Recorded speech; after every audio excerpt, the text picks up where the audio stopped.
Pourquoi certaines idées ont plus d'impact que d'autres? Je ne vais pas vous lire la définition de Wikipédia qui vous dit en gros qu'une idée est une solution nouvelle. Mais regardez autour de vous.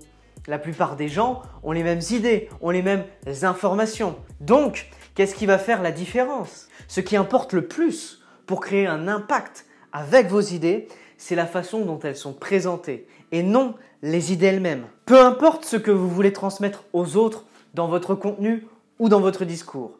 Ce qui importe le plus et qui aura le plus d'impact, c'est la forme du message, c'est la sauce secrète, c'est le petit pain qui enveloppe la galette de viande, la galette de pommes de terre. C'est séduisant, ça a de la gueule. Et votre message ne doit pas uniquement s'appuyer sur le fond. C'est comme enlever les petits pains autour de la galette de viande, autour de la galette de pommes de terre. Regardez-moi ça.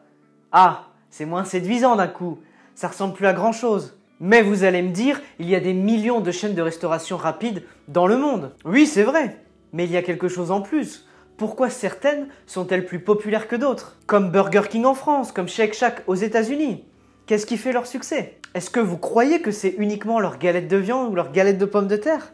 Ce qui fait leur succès, c'est la sauce secrète et les petits pains qui enveloppent ces galettes. Tout comme les burgers, pourquoi certaines personnalités ou certains conférenciers sont-ils plus populaires et plus écoutés que d'autres? Comme je l'ai dit, il y a un grand nombre d'idées chaque jour. Et aujourd'hui, les idées, c'est comme des marchandises. Ces marchandises ont peu de valeur, à moins qu'elles ne soient transmises par quelqu'un que les gens écoutent vraiment. La question qu'on pourrait se poser, c'est pourquoi les gens regardent-ils et écoutent-ils des personnes comme Tony Robbins? Est-ce que ce qu'il dit est si unique, original et révolutionnaire? J'en doute. Permettez-moi de vous suggérer la chose suivante.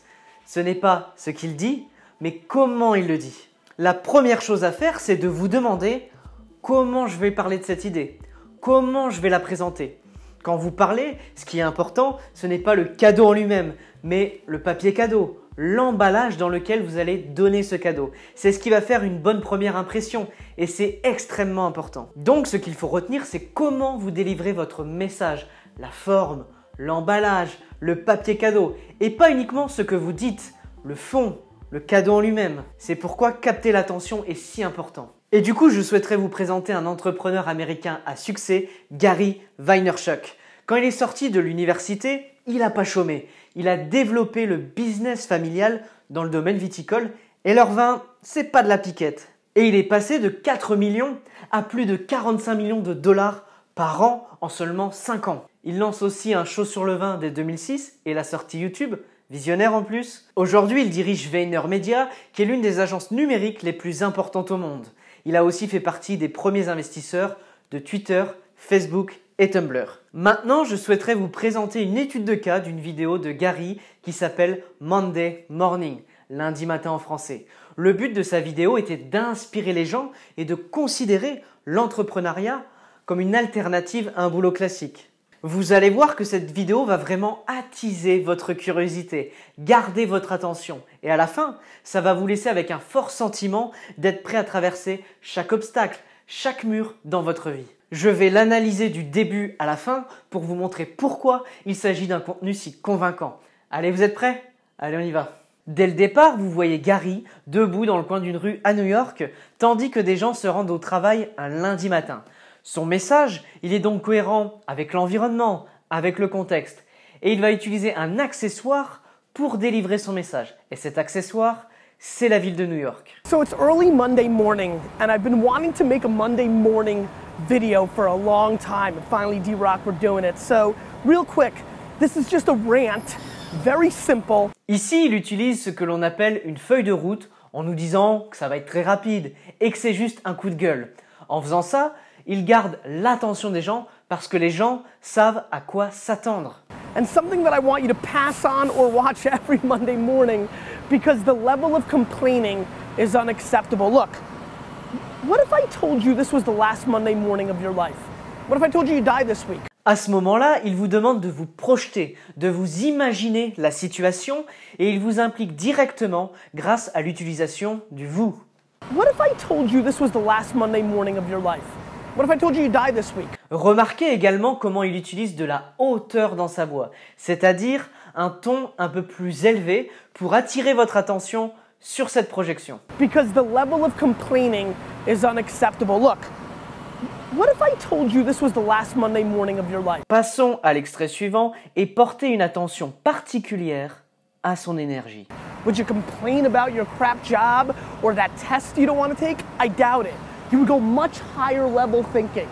Well, that's really what it takes. It takes understanding that if you're not pumped right now, if you're begrudging what you're about to do. Ici, son énergie est déjà à son apogée. Les gestes de la main commencent vraiment à attirer l'attention. Il commence vraiment à faire valoir son point de vue. If you're not looking forward to it, look, I respect practicality. You got to go through school because your parents want to. You got to pay your rent. You got student loans. I get it. Ici, il utilise la règle de 3. Qu'est-ce que la règle de 3? C'est une règle bien connue et utilisée par les comédiens, les écrivains et d'autres qui suggèrent que les choses qui sont expliquées par 3 sont plus drôles, plus satisfaisantes ou plus efficaces que d'autres nombres. Donc ici, il utilise cette règle pour expliquer pourquoi les gens sont pragmatiques. If you're not looking forward to it, look, I respect practicality. You got to go through school because your parents want to. You got to pay your rent. You got student loans. I get it. But please recognize the world we're living in. À ce moment-là, il entre dans une grande thématique. Il prend la vie quotidienne des gens et leur demande de reconnaître dans quel monde nous vivons. C'est-à-dire un monde qui a créé et continue de créer beaucoup d'opportunités. Il rentre donc dans une thématique générale pour lier son sujet à quelque chose de plus grand, qui dépasse son propre sujet pour attirer votre attention. We're living in a world where there's so much more opportunity. This internet thing created way more opportunity for all of us. Way more. I mean, look, you might not even be alive. Like, your mom and dad could have had sex like 3 minutes later and you wouldn't even exist and you're complaining. You could have ended up being a bus, a tree.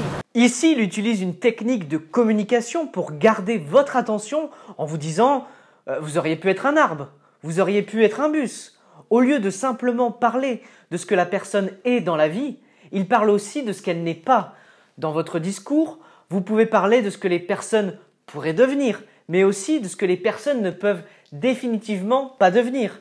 Cette technique permet à Gary de prolonger la conversation pour garder votre attention. I just don't get the mentality of being head down sad on a Monday morning. I'm gonna make Monday morning my bitch. Allez, je vous laisse réécouter pour le plaisir.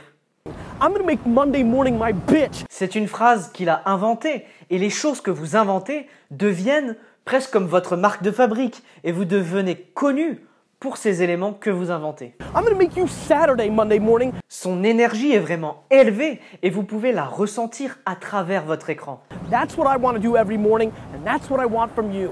Please take a step back and think about how awesome it actually is.